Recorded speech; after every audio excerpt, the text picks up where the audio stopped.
happening? Welcome to Griffin and Bass. He's Griffin. I'm Bass. Before we dive into everything regarding Hard Knocks, Kareem Hunt, new rules of the NFL, as well as the college football coaches poll dropping, I got to remind you guys to like and subscribe everywhere you can find us. That'd be Facebook, Instagram, Twitter, TikTok. We got full episodes on YouTube as well as DetroitSportsNation.com. All right, Ryan, we here. It is the week. Hard Knocks is dropping this Tuesday. First episode of 5, I believe, where we'll be able to get a bit of an inside look to the Detroit Lions, or as far as an inside look as possible, considering, I guess, the Lions and the NFL have, final say on what's being shown and what's not. So we're not going to see everything, but we're going to get to see a lot more than we're used to seeing. Obviously, this is the first time our Lions are being featured on Hard Knocks. Not something I ever wanted for our Lions. I was hoping our team would be too good enough, too good to be featured on Hard Knocks, but that is not the case. Never that. So we here. It is the first week coming out this Tuesday. You excited? Hell yeah, I'm excited. I'm beyond excited. So I've wanted the Lions on Hard Knocks for a while, just selfishly, because I think it's all in all a funny show. I don't care so much about the camp battles and the last roster cuts and things that they have to do on the show. I just think it's funny, how these guys talk to each other, some of the conversations that end up happening on Hard Knocks. And I'm glad that we have the Lions on it, especially now that we have a character at head coach as opposed to a guy like Jim Caldwell or Matt Patricia or something like that, where it might be a little bit more boring. There's one thing that I guarantee this Hard Knocks will not be, and that is boring. Oh, no, definitely. Yeah, I love Hard Knocks. I started watching it years ago. But man, it can be heartbreaking because you find that player that you start rooting for and you want them to make the cut, and then by the third episode it's oh, this player got cut, and it's well, damn, now damn, what am I watching for now?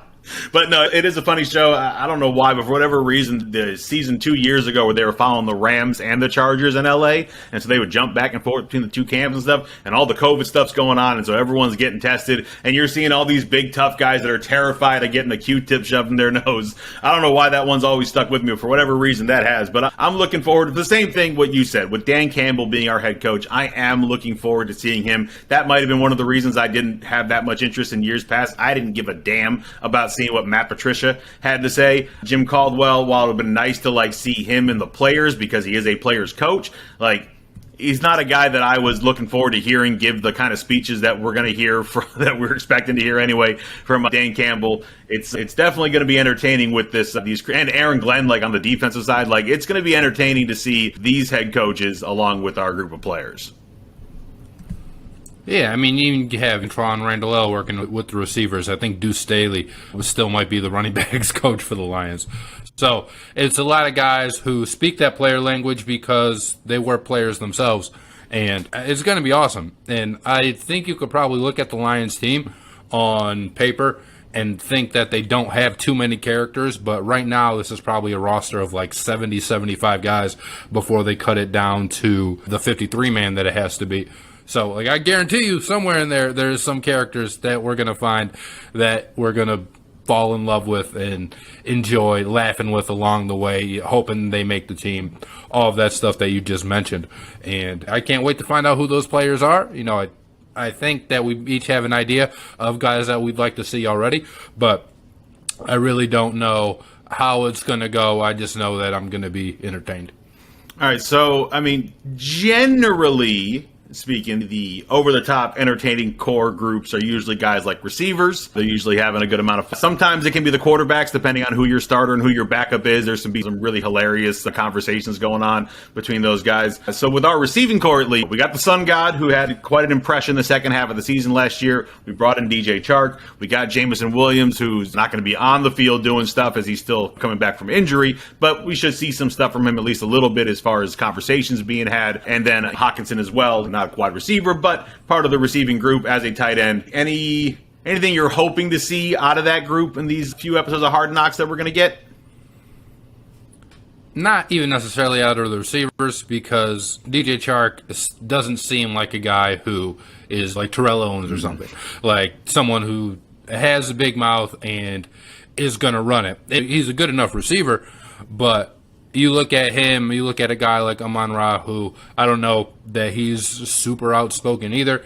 And I think Jameson Williams could be that guy. He certainly has the pedigree of winning all of his life, but he's not going to be on the field. He's not going to be making defenders look foolish with like cuts and things like that you saw a couple years ago. I don't know if it was on Hard Knocks, but it was DeAndre Hopkins against D'Angelo Hall, I think, when they were doing a joint practice, and D'Angelo Hall, I think, shoved DeAndre Hopkins or something like that.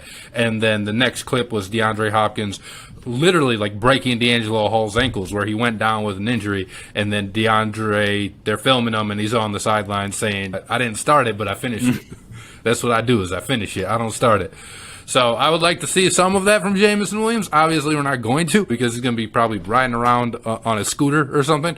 And I think that's I don't want to see him riding around on the scooter. But as far as the receivers go, I feel like we might be a little bit disappointed unless somebody comes up and surprises us. Well, there's another Williams that has been quite vocal and throughout his career, and gotten to see some of that with the Detroit Lions. Our backup running back behind DeAndre Swift, who has had some pretty memorable, not really pressers, but comments and quotes said during pressers, who I'm looking forward to seeing. I've just seen that attitude from him when he's in front of the media, and that should be interesting to see what Jamal is going to be saying during Hard Knocks.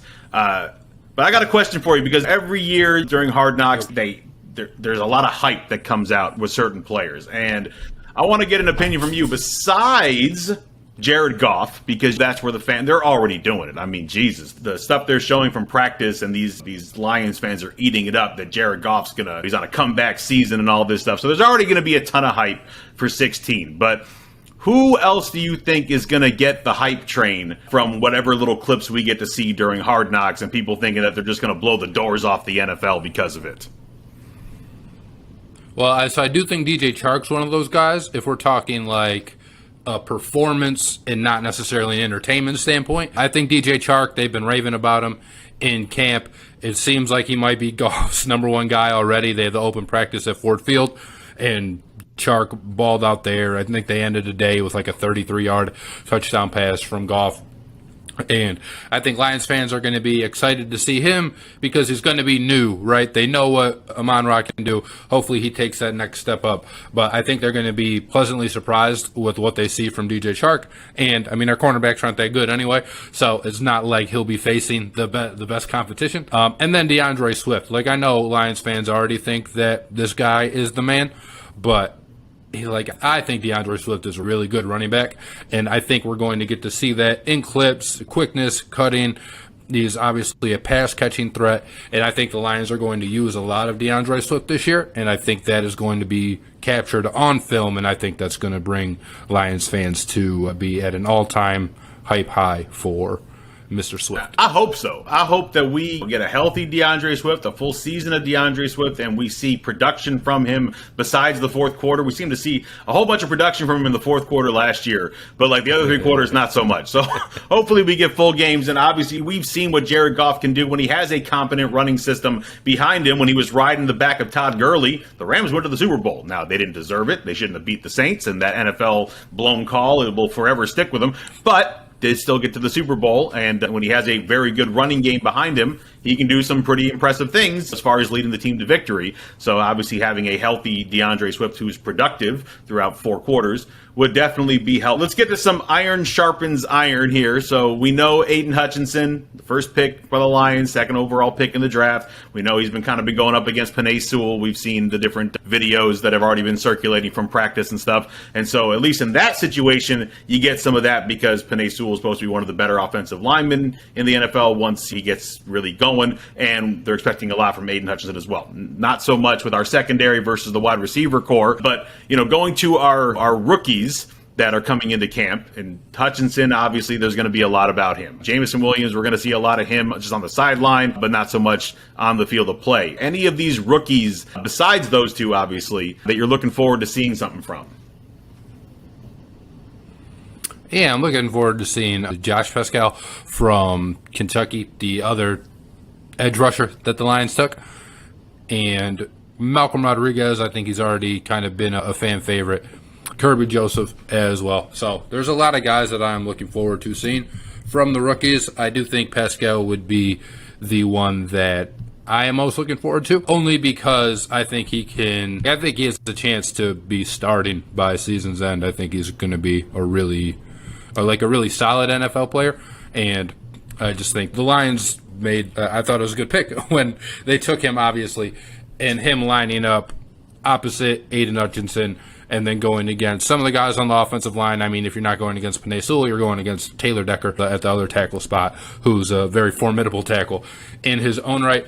And I'm excited to see Pascal because I don't know if I just like edge rushers. Like last year, I was all in on Julian Okwara, and it's kind of that theme for me because I think those are the guys who can really make a difference on your team.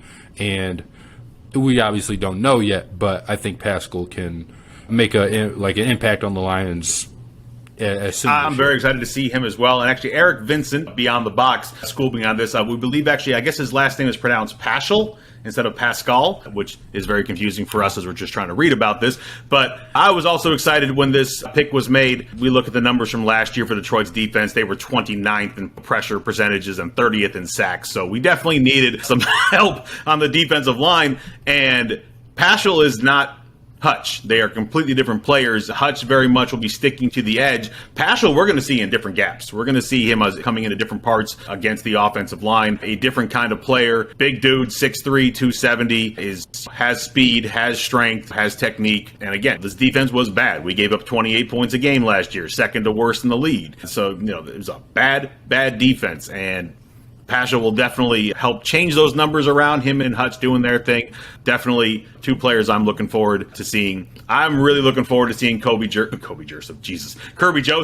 Let's learn how to speak here. Anytime I get a secondary player who's got a 6'8" wingspan on his 6'1" frame, I am curious to up close and personal, and I hope he takes advantage of, or at least I hope Hard Knocks takes advantage of having these behind the scenes looks, because I want to see what this kid can do. He's got ball hawking capabilities, and our secondary is so bad that it absolutely needs it. So I'm curious to see him and Okudah and Harris, obviously, what they're able to do in that secondary, because we need the help, man. Like, that defense, it needs a whole lot of help. Yeah, I mean, hopefully they got some in the draft with Hutchinson, with Joseph, with Paschal, and Rodriguez, obviously. But the defense can't be worse, is, I guess, what. All right, so if you had to pick a Hard Knock star, so this is going to be a player that's not as, you can't say Goff, you can't say Swift, but a somewhat lesser-known Lion that is going to just have people speaking his name thanks to Hard Knocks, things that he does on Hard Knocks. Who you got in your crosshairs? Well, this guy is a guy that's known to Lions fans, so it's not going to be any surprise to them. But Amani Oruwariye, and he's a guy who the staff has already come out and said that he's going to start at corner. They sat down Will Harris and Jeff Okudah and said he is starting on that side. This battle is to see who's going to start opposite of him.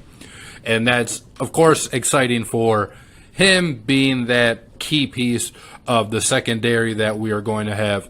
And then you see other quotes. He's emerging as like a locker room leader, and he's still a young guy. I think he's only in like his third or fourth year in the NFL, but he's somebody, because of the like consistent turnover that we've had on defense, that the guys are going to look up to, and he's somebody who's supposed to be stepping up and leading this defense. And I think he's a good player. I think the Lions got really good value when they picked him where he did. I think he was like a fifth-round pick. And he's somebody who would still have that chip on his shoulder. I know he's upset about his Madden rating, which was a 77, and I always like that from my players because it means they care how they are perceived.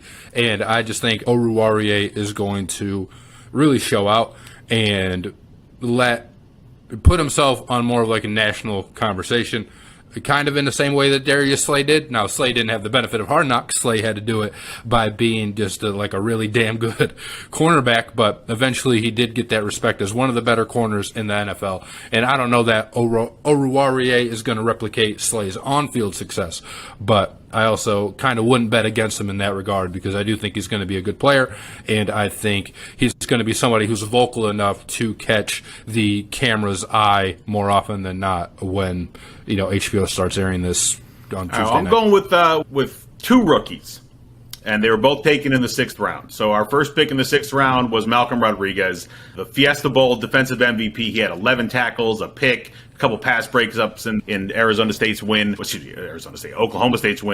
over Notre Dame. You're talking about an inside linebacker that's only 5'11", but he was a captain of the team, and as you love to say, he got that dog in him. And I'm hyped to see him playing up against this better competition. I hope he makes the squad. I don't think he's getting cut, obviously, not from the actual Lions in general, but I wouldn't be surprised to see him as far as practice squad or something like that at worst. But he's going to have a lot of fight in him, and I'm looking forward to watching him. The other one is James Houston. And James Houston is a name that people should know, if not for his issues off the field that led to him not being involved in Florida, which is where he started his career, his college career, at the University of Florida. So he ended up going down to work for Prime Time in Jackson State. This dude can get it. 6'1", 240, outside linebacker who led the FCS last year with 7 forced fumbles. He tied for second in tackles for loss. He had 16 and a half sacks. He's aggressive. He's got speed, he's got power, and I think he's going to be someone that ends up making a difference on this team in the long run, and I'm hoping he shells out when it comes to Hard Knocks, and we're going to see a lot from him. So those two rookies are the two that I think by the time Hard Knocks is done, plenty of Lions fans and just Hard Knocks fans in general are going to start knowing their names. At least I hope. Yeah, I mean, and then another guy, again, people know, Jamal Williams. He had that great clip that came out where he's basically crying in the breakdown. And I have no doubt that he's going to be the talk of the town when Hard Knocks comes either. But, I mean, there are other guys, like we mentioned, who might be a little bit less known than Jamal. But don't be surprised when Jamal Williams is. No, definitely is, not. Is the main that dude's a character. And generally, when being the backup running back, he was splitting time at Green Bay, and he's been splitting time at Detroit. You don't get as much time as when you're the bell cow and you are leading the back, and you're always getting the pressers after the game. So Jamal Williams had fewer opportunities, but he made the most of the ones that he's gotten, and very entertaining dude. So absolutely, he should be quite fun to watch. Hard Knocks. So that's coming this Tuesday. It'll be the first episode of 5. And I know we got other shows that will be following up on Hard Knocks. We'll obviously be discussing it as well. You'll be getting plenty of content regarding what's happening in Hard Knocks thanks to Detroit Sports Nation. There's a few of our shows will be, obviously, we're all going to be watching. We're big sports fans, of course. And so we're all going to have our own takes, whether other shows talk about it or not. Both Ryan and myself, very opinionated. So we'll definitely have something to say after this first episode of Hard Knocks, which comes out this Tuesday. Our next show is Thursday, so you'll hear from us on Friday with our takes of the first episode of Hard Knocks. Ryan, let's get off of Hard Knocks and get to actual football. And there is a running back in an unhappy situation not far from here whatsoever. Down in Cleveland, Kareem Hunt, man's been seeking a contract extension. That didn't happen. And so since that didn't happen, he is now asking to be traded. The Cleveland Browns are saying nah to that as well. What you got on Kareem Hunt? The Lions had a chance to get Kareem Hunt before in a very different situation. Not that he requested a trade, but after he was released because of the video of obviously what he did. And there are a lot of Lions fans that wanted him then. The Lions said no thank you, and then he ends up going to Cleveland. And then there is a lot of Lions fans that still want him because he's still a very good player, even though it seems like he comes with some extra baggage. The idea is probably if you sign Kareem Hunt, you're going to have to give him that contract extension too, or he's not going to really want to play with you either. So with the Lions, I'd want them to do it because I think Kareem Hunt's a great player. The Lions are a place where running backs can come and succeed now with the offensive line that they have. And then you already have the injury history with DeAndre Swift, and then you can just really have a three-headed monster with Jamal Williams, Kareem Hunt, and DeAndre Swift because Jared Goff isn't going to win you any games, though passing the ball 40, 45 times. So if you're going from like, okay, I want the Lions to win, you can obviously do that, and then I don't think Jamal Williams' contract is here for that much longer anyway, and I would rather have Kareem Hunt on my team than I would Jamal Williams. So I'd give Kareem Hunt the extension, reasonably priced, of course. I wouldn't go out here and give him Derrick Henry money or something. But I'd give Kareem Hunt an extension and then go in with this year with, again, just a Cerebus at running back. Cerberus? Cerberus. Whoever that three-headed dog is. Yeah, it's an interesting situation with Hunt. I mean, you got a guy who is from around here in a sense. I mean, he grew up in Lorain, Ohio, which is a stone's throw from Cleveland. He went to Toledo, which is right below us. So he's from the Midwest. And I'm sure Cleveland was probably his team growing up, considering he lived literally like 10 minutes away. That'd be my guess. It wasn't the Lions, but a Midwestern kid. So he knows the weather, has no problem playing in the weather for road games anyway. Home games, you're in a comfy dome at 70 degrees, so it's not an issue there.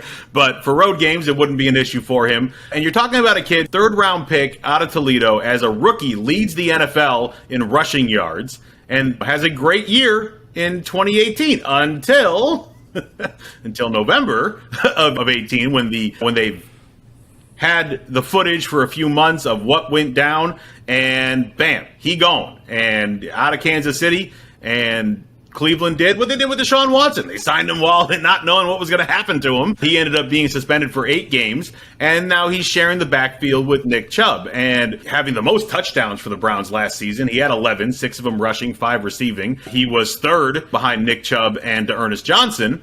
And then he also sees Cleveland draft a running back out of Cincinnati. So now you're getting a pretty full backfield there as far as running backs are concerned. And he wants to be a lead back again. He had a glimpse of it in Kansas City, and then unfortunately threw it all away. Yeah. And he's trying to get back to that. He's 27 years old. He hasn't had that big contract, especially for running backs in the NFL. Your shelf life is only so long. Those knees go, and the hits take their toll. And he wants to get it while he still can. At 27 years old, he is not over the hill by any means. He's easily got 3-4 really good years left in him, at least, as a Lions fan, and would love to see a really great running back there that could stay on the field. And that's another problem with his as well. Calf and ankle issues kept him off the field last year, as well as COVID. But having that ability that he has as far as running the ball as well as receiving the ball, I'm all for it. I'd love to see the Lions make a stab at bringing Kareem. I'd like to, and another reason that I would really like having Kareem Hunt here and wouldn't mind paying him, again, a reasonably priced contract, is because in my ideal Lions scenario, Jared Goff is not the quarterback beyond this year. So that probably means that you're going to end up with a rookie quarterback, and then you're going to have a rookie quarterback salary, which allows you to pay other positions maybe more than you would like to pay them because you're paying your quarterback so little. And then if you have that young quarterback, the best thing that helps them succeed is a really good running game, which if you keep that offensive line intact, and there's no reason that you wouldn't, you will have a really good running game with DeAndre Swift and Kareem Hunt. Again, Jamal Williams is probably like out of the picture at that point. And then also a really good defense, which Kareem Hunt doesn't help at all. If you can stay on the field a little bit longer because your running game's so dominant, maybe your defense gets a little bit extra rest, and that's really not Kareem Hunt's concern.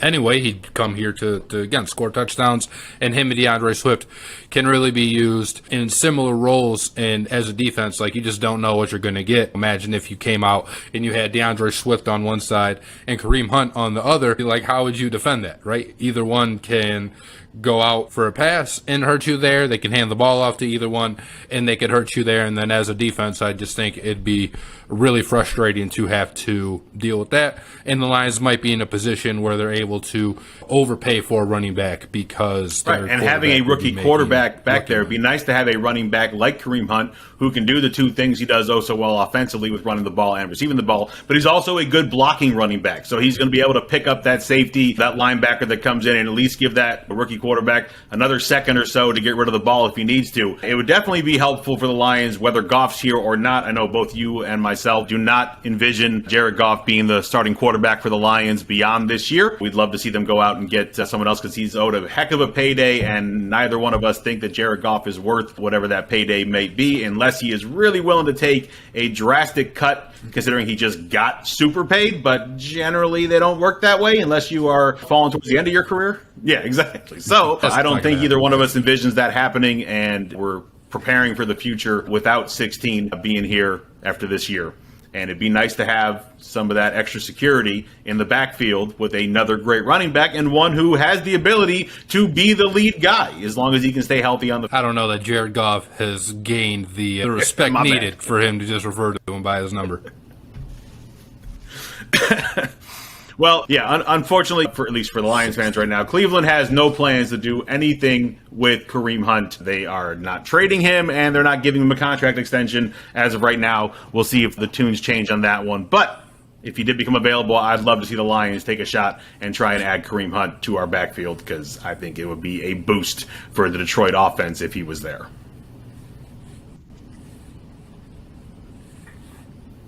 Yeah, me too. It probably wouldn't cost you a whole lot in terms of draft compensation either, because if it did, then the deal might have already been done if people were out here throwing around second-round picks or something for Kareem Hunt.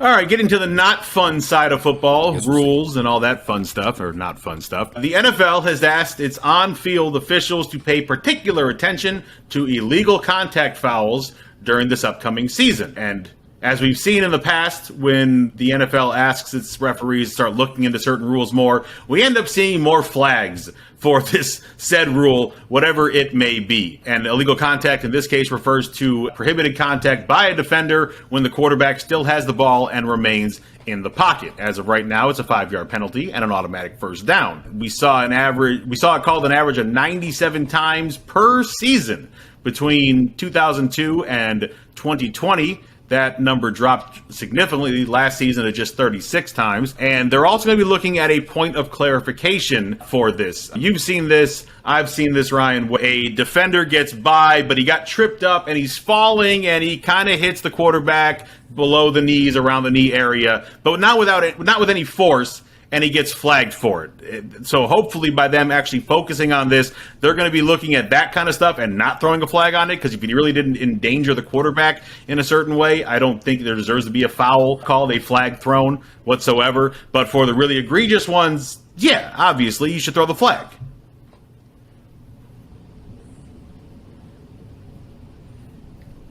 Yeah, I mean, I think this is going to lead to more flags being thrown, though, just overall. And I absolutely don't want to see that. And it seems like every year they come out with something new that they are supposed to be looking at, supposed to be paying closer attention to.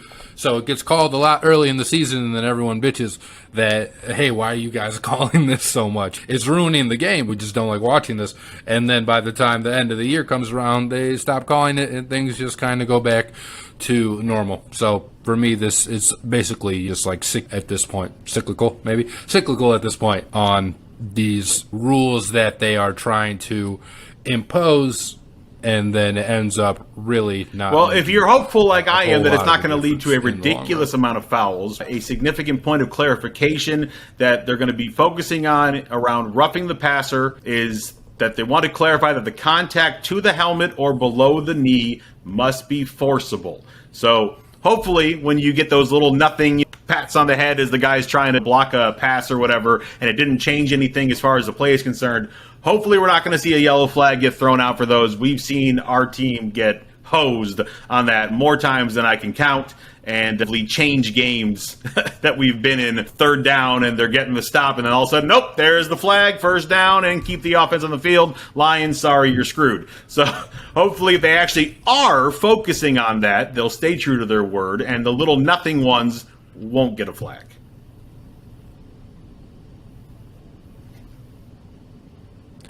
Yeah, well, so as much as I want the game to be called by the rules, I just want to know what those rules are. Because, again, it always seems like, and with the NFL, there's so much of it that's like a judgment call. Even like this is going to be a judgment call, right? Was it forcible? Was it not? Whatever. I just want to know what those rules are so that I can know what I'm watching. And probably when the rules are as subjective as, I guess, a lot of these ones in the NFL are regarding contact, whether it's interference, hit to the head, to targeting, like whatever the case is. I just want to know what that is because sometimes you feel like, and then it's completely different from. I wanted XFL style, and I don't mean the old XFL. I mean the 1 year that we got of it before COVID killed everything, where we saw it with the XFL when there was a review of the play, you were taken inside the booth. You were taken inside where the person who's reviewing it is talking about it and saying what they're seeing, relaying that information to the ref on the field to explain what happened and why the penalty was called or why the flag was picked up, whatever it may be. It's not hard to make these kind of calls reviewable. I understand they're judgment calls and they're harder to review, but there is obvious and there's not obvious. And if it's obvious, you should make the change one way or the other. If it's not obvious, you stick with the call on the field, so be it, whatever it may be. But having that that clarity and seeing that transparency of seeing what's going on, what was called, why it was called. You're seeing it in the replay. They're circling it out saying, yep, this is where the hit was. There was force to it. We got to keep the penalty, or no, it was a grazing blow. There wasn't anything behind it. Pick up the flag and let's play football.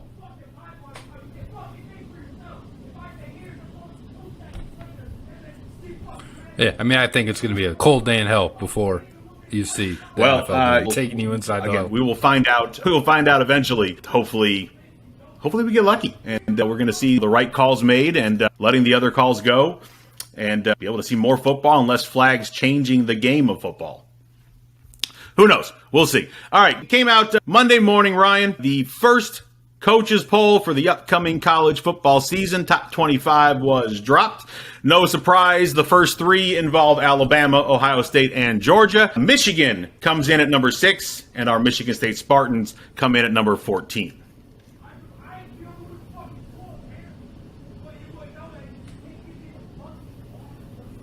I mean, it seems probably about right. I think when you get to the top 6 or you get to the top 5, right? And most of the time, those teams are going to be pretty much predictable. And then you get to anywhere between the next, honestly, 20 or 30 teams where you could look at a team who's number 8 and you can be like, oh my God, this team has so many flaws. This team at 20 should be above them. And you can do that with literally every single one of those teams. So at first glance for me, Michigan State at 14 seems high, but then you take into account it's a team that won 11 games last year. So they are going to get some respect, right? They won their bowl game as well. I think they finished number 10 after the bowl game. So the final ranking of the season. And you expect the offense to take a step back. Obviously, they lost Kenneth Walker. They lost Jalen Naylor. But they brought back Jaden Reed. They brought back who's going to be a senior quarterback now in Peyton Thorne. And everything about that is really good, right? You're like, okay, they got their best receiver. They got their quarterback. And an offensive line that wasn't very good. I guess returns some of its starters. But I still don't think people have a big high hope for them.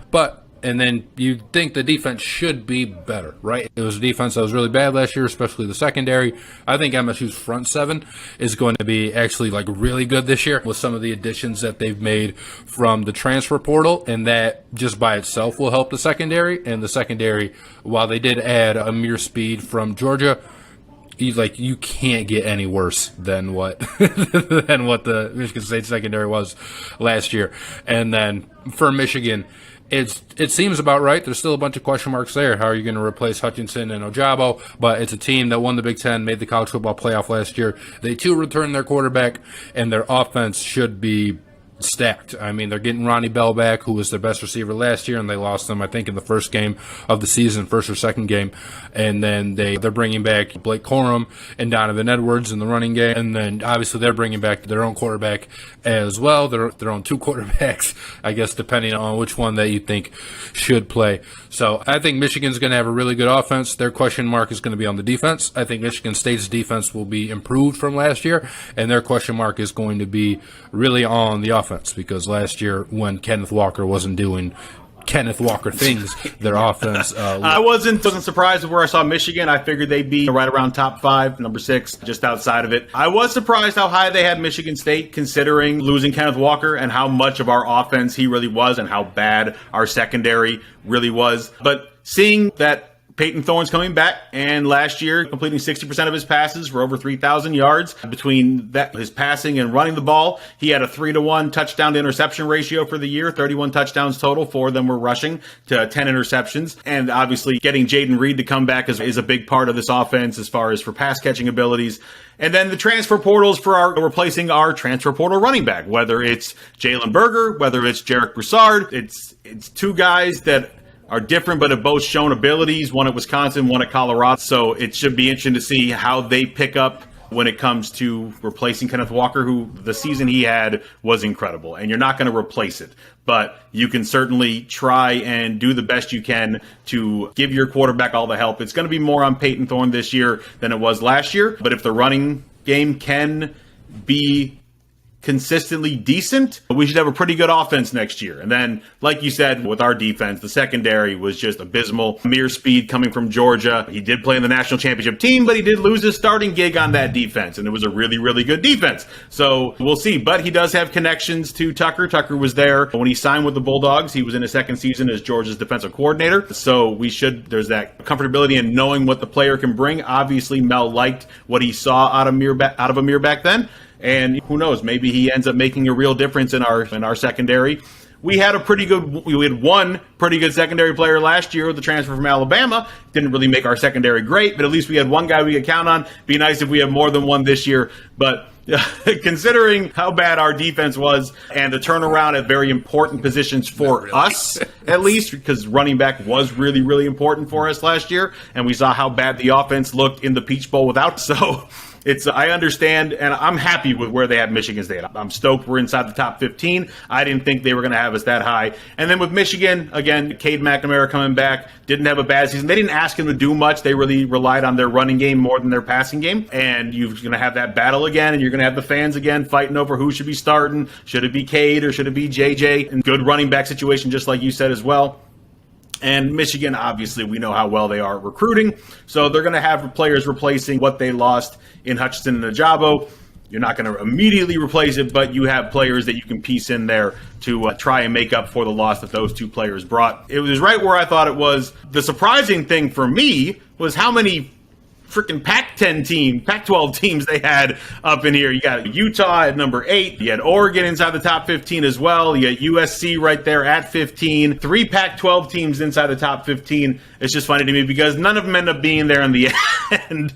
Just something happens with the Pac-12 where they end up beating each other, and none of them are there. And then obviously some of the other surprises, like expecting a great season out of Notre Dame, a great season out of Baylor as well. I'm curious to see, obviously, how this plays out. But getting that early Notre Dame Ohio State battle, a top 10 battle, definitely helps for marketing purposes.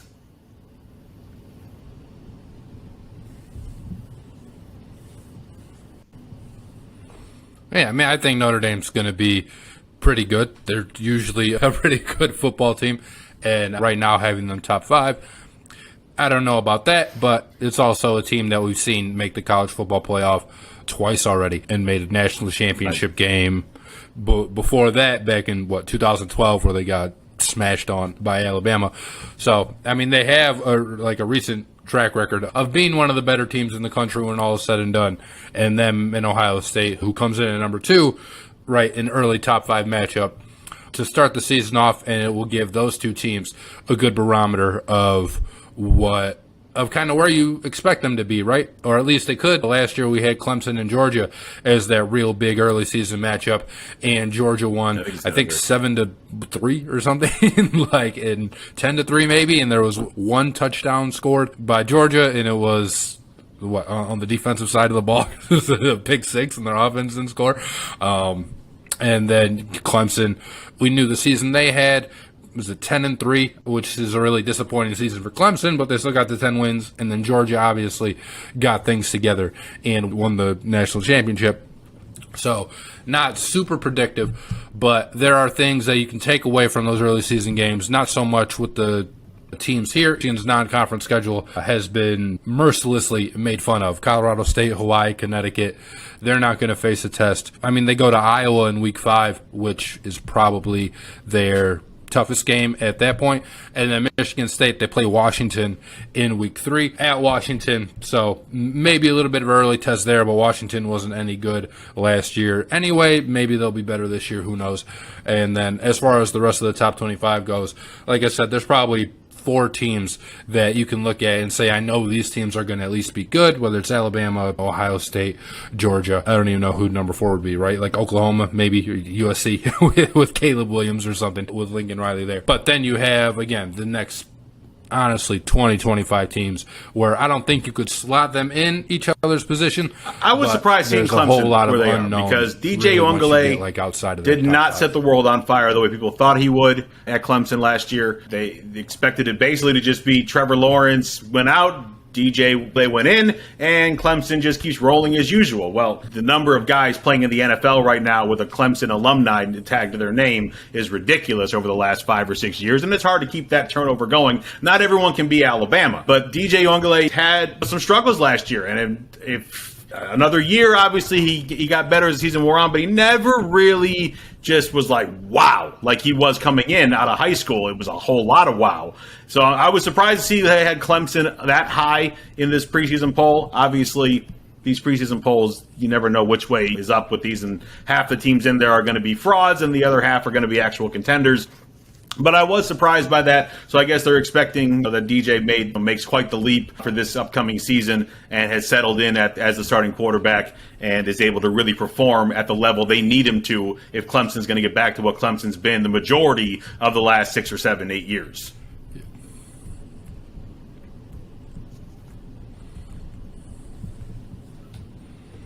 Yeah, I mean, I wouldn't be surprised if Clemson found themselves in college football playoff contention. The ACC is pretty weak, as we see with the lack of ACC teams here, right? You have Clemson. The next ACC team that you have to go down and find is NC State at 13. Pittsburgh's in there at 16, but they lost their quarterback and their best receiver. Miami in there at 17. Wake Forest at 19. But again, like even once you get down to 15 or whatever, you're kind of just throwing darts at the board at that point, right? Michigan State, I hope they can replicate last year, but they're 14. If they went 8-4, I wouldn't be totally shocked. And then if you're telling me Wake Forest, again, coming off a really good year, I think they themselves probably won 10 or 11 games. If you're going to tell me, again, that's a 7-5 or 8-4 team, I kind of wouldn't blink twice at it. It's just kind of the way the cookie crumbles sometimes. And once you get outside of that top 5. Even here, Texas A&M at 7 seems premature. I know they've had some really good recruiting classes, but those recruits aren't like full-time college football players yet. You know what I mean? Like they still need time to develop their game. And maybe in a couple years, if they keep buying their recruits like this, they'll be even higher in the list. But right now, I think 7's pretty sturdy for them. And then would you be surprised, like if the top 4 here? Well, all I know is that at the end of the season, polls coming out. I wouldn't, because it's all the names that we've preseason NFL games starting this upcoming weekend. We are not about to have another weekend for quite a while without football in it, and I am thankful for that. That's going to do it for us on Griffin and Bass. Thank you for kicking it with us here on Griffin and Bass. For Ryan Griffin, I'm Matt Bassin. As always, Wu-Tang is for the children. We'll see you guys again real soon. Hey, Ryan Griffin here. Thank you so much for watching today's episode of Griffin and Bass. Be sure to give us your thoughts in the comments below. Remember to click the bell to receive the latest notifications from DSN and subscribe for breaking news, community blogs, polls, contests, and other content.